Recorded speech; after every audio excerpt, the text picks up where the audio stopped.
Hey everybody, it's Tafony here once again. Hope you're doing well. It might be a little bit of an oddball today, but we're going to do rambling about the Arturia Beatstep Pro. My original thought for this video is I was going to do like a Can It Donk, the $40 sequencer, but it would be really silly to break the format at this point. But I'll just say that this isn't going to be the most in-depth thing. We're just going to check it out. I'm going to talk about how I came to acquire this crazy messed up one that you see in front of you right now, and we're going to jam it out. So more importantly than all of that, it sounds like this.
Okay, Arturia Beatstep Pro. I originally was going to make this into a quote-unquote can it donk video for the $40 sequencer. I think it would be really silly to change the format of this series that has been running for over 100 episodes now, so we won't be doing that, but I will be talking about sort of the finickiness of this specific one that we're looking at right now. For that reason, bear with me while I mention this first off the rip. I bought this on Craigslist for 40 bucks Canadian, which is probably 30 US, and it's in not the greatest shape.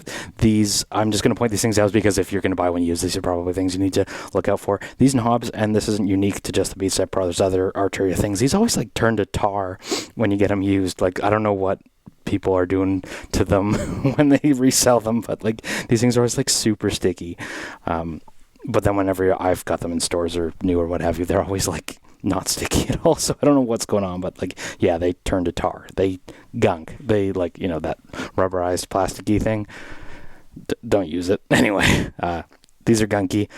Mine, and I was reading a couple threads online about others, people who had similar issues about it. This USB power only. Wish there was a 9-volt in because this, yeah, it won't be powered directly in, only when it's propped up like this. So probably could heat the solder up underneath and get it going, but yeah. These are the things you get for 40 bucks. I am super stoked, super happy that I did get it. I'm not dissatisfied at all, but has some quirks. Another one of them is this this tempo knob is finicky as well, though it worked pretty well there, but it just seems to like want to jump around. Let's get back into 150 BPM, and then I am going to try and focus on the actual workflow and demonstrate how I like to use it and give an actual feel for, like, sometimes I find like when you watch sequencer videos online, it's always like they always want to show the things that make it unique, but then kind of lost in that is demonstration of the workflow, right? So I'm going to try and do that right now. Bear with me. It's been a long time since I owned the Arturia previously, and I'm just trying to jump into it today, but hey, here we are. If you watched the ranking every Eurorack sequencer that I've tried video, you saw that the Beatstep Pro actually landed pretty high on there, and it's not necessarily the one first things you think of when it comes to Eurorack sequencers, but it definitely has lots of fans. Like Look Mom No Computer has one, I believe, and he uses it with all of his Eurorack stuff, and I think it's overlooked for reasons I'm not really sure. Maybe it's just nicer to have stuff in the rack. I can completely appreciate that, but I think you shouldn't overlook the Beatstep Pro because it's also like really good and has lots of I/O for super cheap price relative to Eurorack in-rack sequencers. So what is it? 8 outputs of drum tracks and 2 melodic tracks. I'm going to just roll through sort of not every single feature, but I'm just going to roll through my workflow with it. So what I like to do is come into my drum track, hear that and lay. We want to do last step. So one of the things with the Beatstep is it's not defined by project lengths. It's not defined by step lengths. It's defined by last step, which in my modular mind I think is like reset. But hey, if I hold last step down, I go over to the 64th step page and lay that last step on the last step of the 64 steps. Now I can come in and we'll go back to, oh, I already was on that one. So we'll go to my kick track. I just want to lay 4 on the floor as indicated by these underlines where the quarter notes are. Go through the pages. There's probably a way to copy these, but I'm not sure what that would be.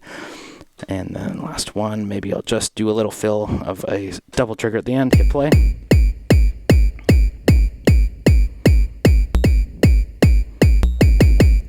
So I like that, right? Like I've got my metronome essentially by doing that, right? And I feel like this thing excels for techno anyway. So we can also do what I think is one of the nicest things about the Beatstep Pro, having a desktop sequencer. You can finger drum things in, live record them, right? You don't really see a lot of like rubberized pads, if I could think of any finger drummable in-rack sequencers, you shout them out. But I know there's 4 Bricks Rook, but I didn't really mesh with that one. So Beatstep Pro, let's hit it.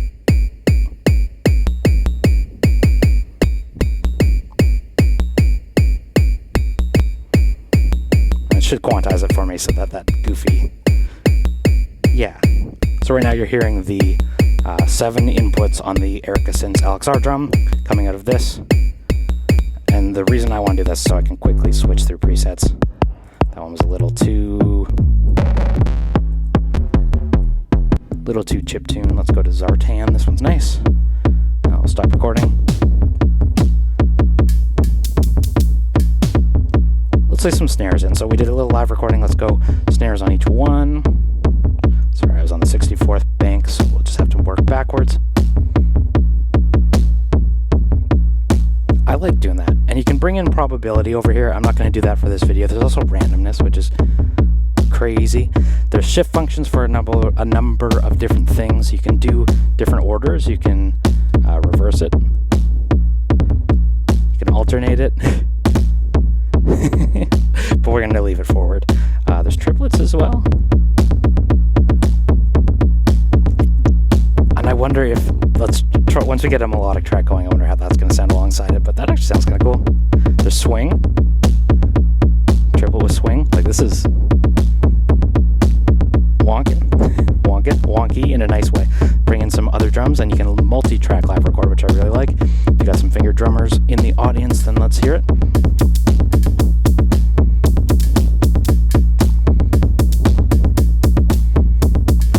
Going.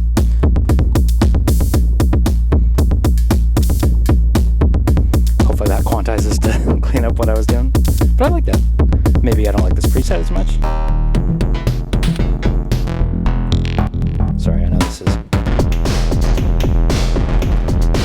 Sorry if this is a little crazy for your tastes, but... Yeah. Sorry. Here we go. This is more modular. Yeah, let's do that. You know what, actually, sorry. I like that, but I'm hearing some melody in there that might clash with other stuff. Okay, this one sounds nice. If we're wondering if it can donk, this can donk. So, I like what I got going on there. I'm going to switch over to sequence 1, and we're going to drill in some melodies. So,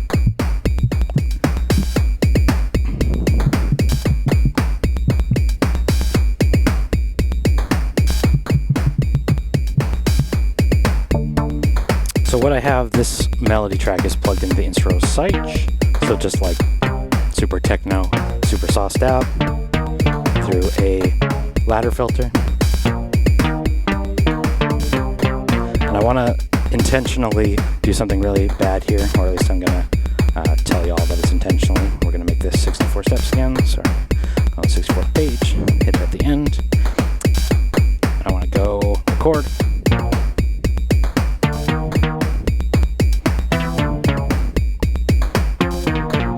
Right? So no musical knowledge required because you can come in here and quantize it all. So chromatic right now is just quantize the Western scale. If we put it into minor now, it's going to quantize it into the minor key.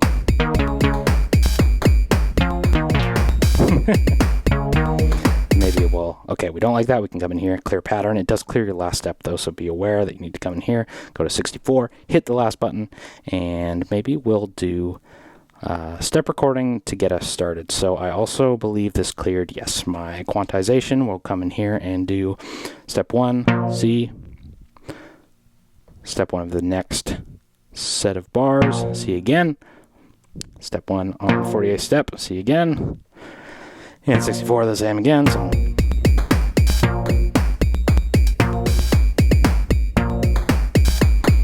yeah, there's that syncopation. It is getting a little wonky on this side, so maybe we'll come in here and turn off the triplet and set it to forward. Yeah. Yeah, that swing's okay, but the triplet made that a little wonky. Maybe we have to make this triplet too. Fourth triplet. Yeah, that's cool. Why not? Let's do that. It's my show. Now I'm going to live record into here.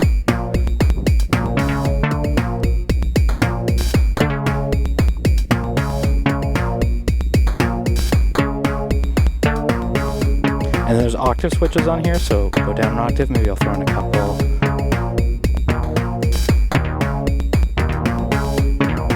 Yeah. I think. So now that I've overdubbed those steps, does it sound right?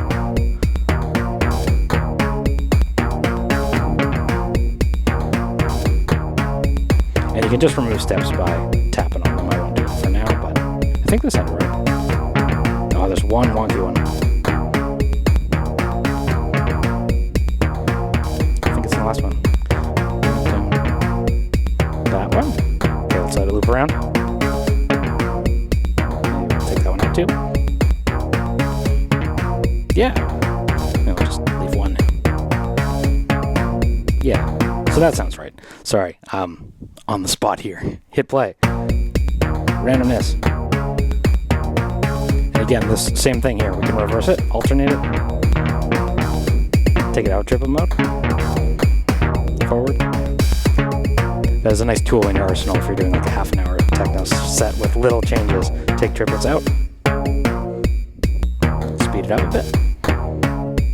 And then there's also fills. So the only thing that you have to be careful with this roller / looper is that if you hit blank steps, it'll just mute your performance. So landed on a step there, everything's repeating. I like this on the Metron and I liked it here.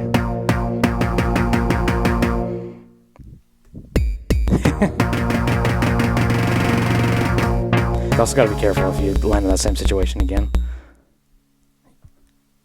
See? Where you hit empty stops, but that's okay. So if we do some DJ-esque stuff, go on my drum track. This is a little, this is maybe not dense enough. Let's throw in some more drum tricks.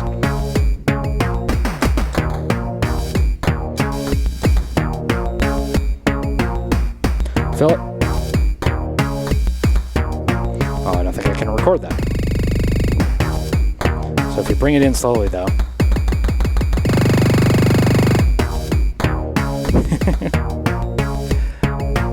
Filter it down. That's more trancy. Triplets in. Just stop to get everything on the same page and then we'll go. Fills. Quarter. I'll mix that with a filter. Just when it's sequencer only, those transitions can be a little goofy if we do a little. Speed it up to 16. 32. Filter. And back.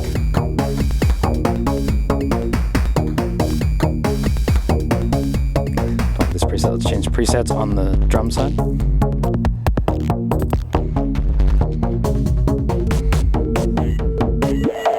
And I mean, you basically have the bones of a techno track going in minutes, right? And I really appreciate that about it. There's so much depth to this too. I believe all the knob parameters can be assigned to velocity over CV, but I know there are a whole bunch of MIDI CCs that can also be used for this too. I know lots of people use this with software instruments. It's not uniquely a Eurorack sequencer, obviously, but I think you shouldn't overlook it. If this seems like your workflow, it definitely has its fans, and it has one in me.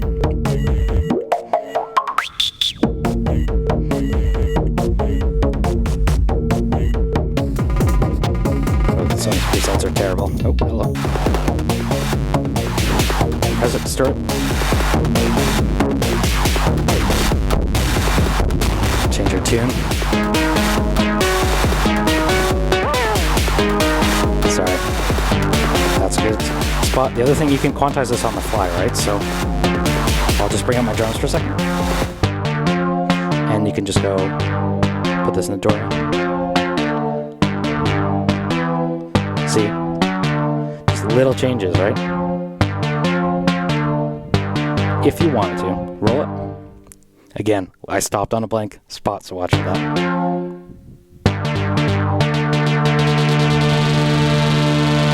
Interesting way to start your set, right? Maybe we'll bring in our drums. Bring in the drums. Filter sweep. And go.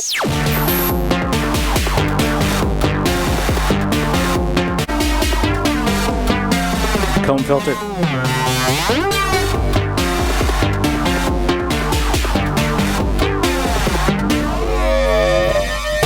Yeah.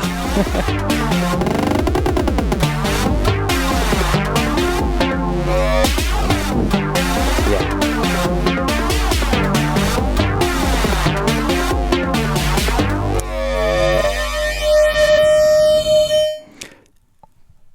Don't overlook the beat step just because it might not be the first thing on your mind when you think Eurorack sequencers. It definitely donks.